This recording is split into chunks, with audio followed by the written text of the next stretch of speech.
बैतरणी नदीर भासुछि पथर। बैतरणी नदी गर्भर मिलिला अलौकिक पथर। जो पथर पानी रे भासुछि जहाकु देखिबा पई लागिछि लोकंक भिड़।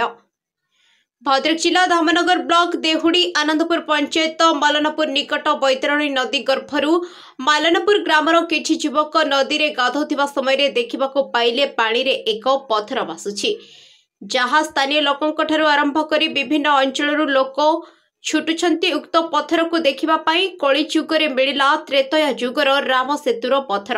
आज्ञा हाँ, जहाँ को देखिबा पाई स्थानीय अंचल रे एबे लागिछि भिड़।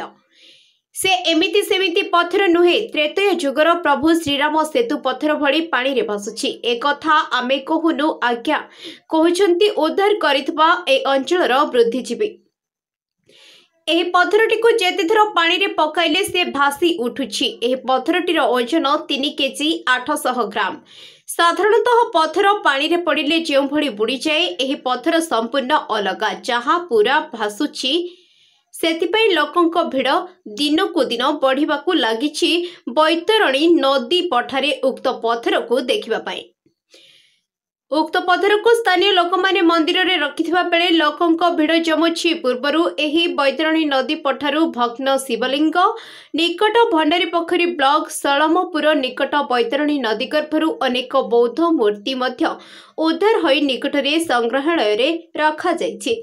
तेबे ए पथर केउठु ओ केमिति आसिला ताकु नै जनसाधारणक मनरे अनेक प्रश्न उंकी मारुछि। नाडा कैलाश बेहरा कौन कहबे ये सी बैतरणी नदी पठा देखु आमे जा शुणा कथा नई आसी देखिलु जे ये पिला सब गाधे आसते बालीटू खोलू खोलू ये पथरटी बाहरला माने देखिकी पानी भासिला भासिला पर आम मान डकाला आम भी देखिनु पानी भासु सतर पथर बोली आम भी भावुचु ओजन 4-5 किलो भितर पथरटा अच्छी किंतु आम देखिक भी घर गलु। ये तो हूँ कथा। नदी पठारू बहुत रकम बौद्ध बाहर सब भी आम जानूँ ये पथर भी बहुत बाहर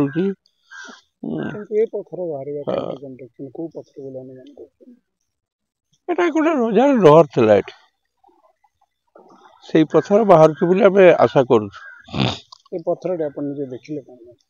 पथर तो बहुत रकम पड़ी ना ये पथरटा पिला सब गाधे आसला ये आमे देखा पाइलु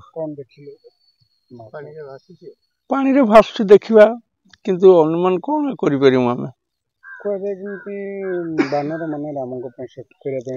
देखु से पथर तो आम देखिनु केबे केमिति कहि परिमु सेही पथर बोलिकिनी एक्चुअली यही हूँ कथा।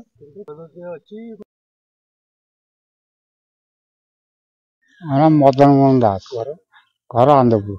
कौन कहबे आज नदी रे गाधौतले नदी रे गाधौतनु गाधेला बेले पथरटा भासुची उठेकी देखिलु आ देखला परे ओजन 3.5 किलो 4 किलो भितर